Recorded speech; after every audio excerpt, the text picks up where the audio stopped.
Hi all, I have another quite interesting game to show you of Nezhmetdinov against Leonid Shamkovich. This was played in 1954 in URS Championship 21 Kiev. Nezhmetdinov kicked off with e4. We saw the Sicilian defense from Shamkovich. Knight f3, knight c6, and we saw an anti kind of Sveshnikov, what I call anti-Sveshnikov, this early bishop e5.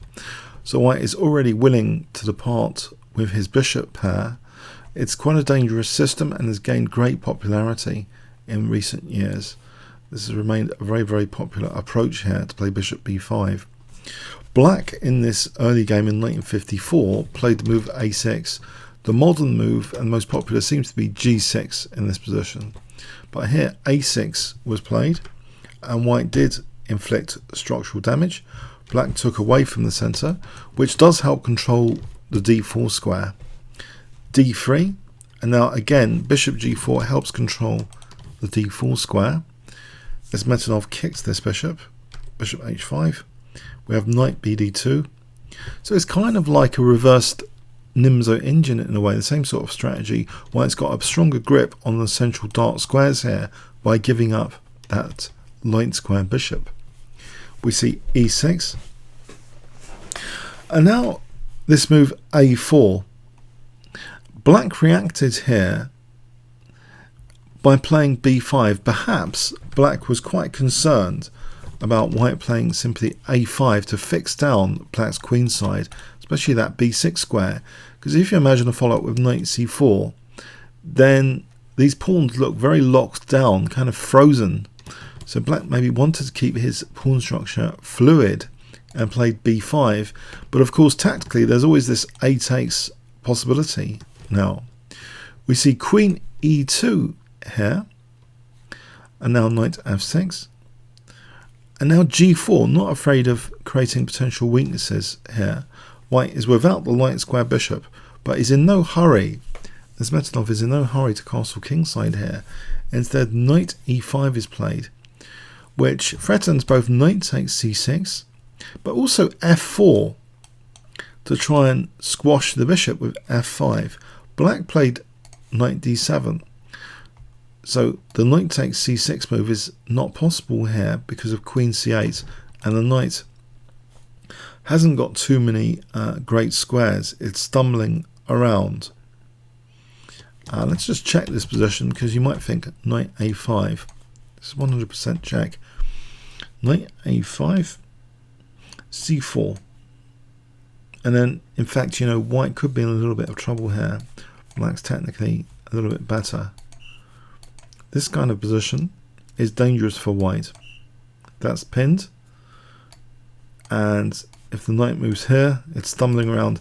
Yeah, this is the kind of danger which white doesn't want to take that pawn basically on c6. It's far too dangerous here. So instead, we see actually knight takes d7 and carry on with this other idea of squishing the bishop, f4, threatening to trap that bishop. Black makes a reverse gear available, f7 available to the bishop, knight f3, and again h4 now, h5 is still potentially useful for white as an example.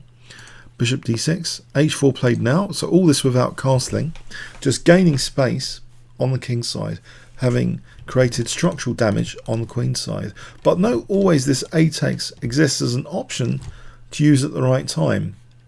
Black here plays h6, maybe trying to discourage g5, because this is an unprotected rook here, so it's also trying to discourage, for example, g5. h5 is played, bishop h7, and here, in fact, with the loose rook on h1, maybe black wasn't so afraid of white playing g5 here, which looks very, very tempting, but maybe black has the idea now, or had the idea, based on this loose rook, to play h takes g, opening up the rook, f takes, and now using the loose rook, this pin. So maybe this was black's clever idea. Nezhmetdinov here simply took on f6 though. So is he concerned about h5 dropping soon? Now in this position here, black took with g takes f6. If black plays bishop takes h5, It seems white can be better here with A takes B, and it doesn't matter about the check. For example here, G takes. In this position, Queen G2, and this is good for white. Rook takes A6, this is good for white. And it seems, black is basically pinned to H8 there. In this variation, if C takes, then there's a loose rook here, and in fact white can make use of that with E5, and on bishop F8 unpin here and hit A8, and this is good for white. So black, didn't want to take on H5 here. He took on F6. Are the dangers over? Isn't white pawn pinned? Is this a bad position? There seems to be a lot of weaknesses here. White hasn't castled. A takes B though. C takes B. And now we see E5 opening up this diagonal, which could be useful, very useful in fact tactically on that loose rook, to introduce some double attacking possibilities. If a queen's here, it's hitting G6 and A8.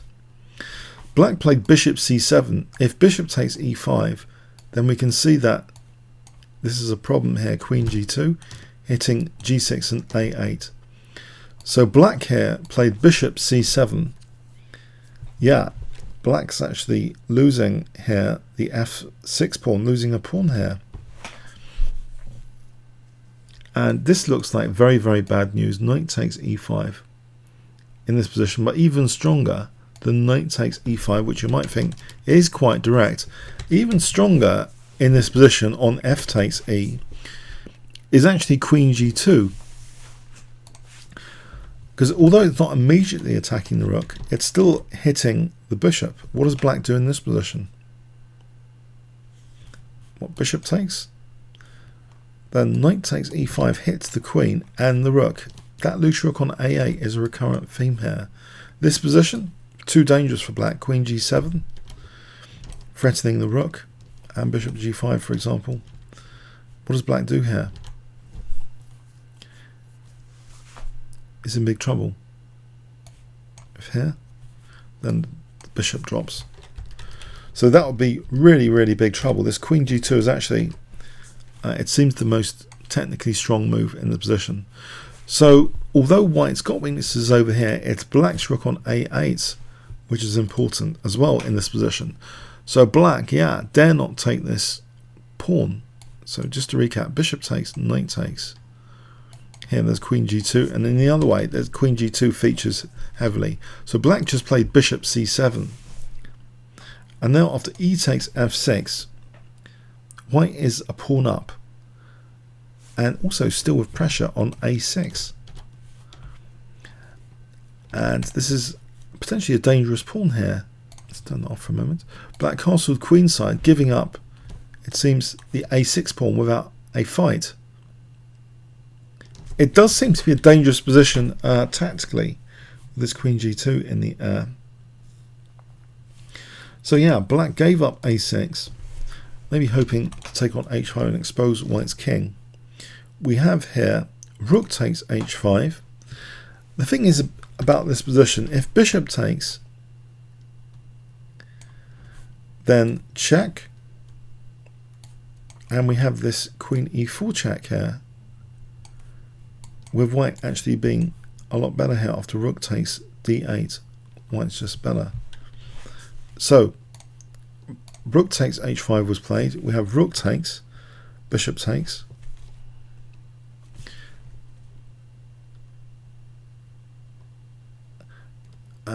Now, before we actually venture on, there was another point I wanted to show you here. Actually, instead of castling queenside, let's just rewind for a moment. If black had played bishop takes H5, then there is actually a beautiful point of note here. So this would pin the knight. This is a beautiful point of note. Why did black give up A6? Here, bishop takes H5. There's a very strong move in this variation, which might explain why black castled and given up A6.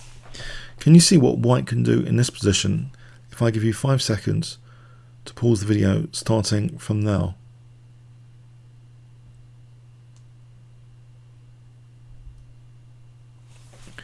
Okay, knight e5. Yeah, the pawn is actually helping create a mating net here. Whenever exit squares of the opponent's king are covered, watch out for mating nets, because bishop takes e2, rook takes is checkmate. Look at the pawn covering the key e7 square. Queen's blocking in the king anyway, and f7 is covered. So that's really dangerous.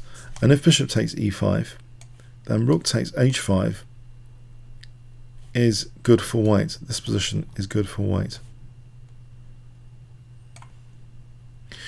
Okay, so yeah, black at castle queenside giving up a6. We have rook takes h5, and now rook takes h5, bishop takes check, king b7, and rook takes d8, queen e4 check, and here with the queen pinned, white is a pawn up. He just plays knight g5, so maybe next to things like f7 and knight takes e6. Black took on e4, and after d takes e4, this is a very dangerous passed pawn here. How does black actually defend this position? It's very difficult to defend it.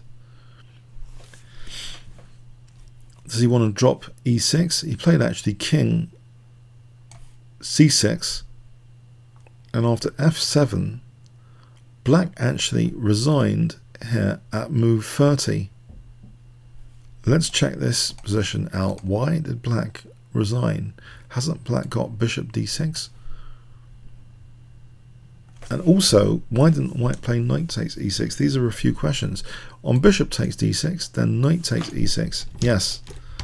And queening next. So that's queening next. And was actually this more accurate than knight takes e6? It does seem as though f7 is actually significantly more accurate than knight takes e6. We have bishop g3 check here, and king d6. So here f7, bishop takes f7. White technically is a little bit better here though, by +2 or more, knight d8. So even this position is still quite strong. So if f7 maybe on the cards soon, but Nezhmetdinov played more accurately than that. This position is still good for white. But yeah, the more accurate f7 to get the pass pawn through here is simple and strong. What did we note from this game? Well, you know, quite a short game, 30 moves. It shows Nezhmetdinov was not afraid of playing in a more quiet fashion. He didn't always play the open Sicilian. He fractured black's pawn structure on the queen side. This fear of weaknesses and the vacuum of weaknesses needs to be counterbalanced, it seems, by the assessment of loose pieces in the position.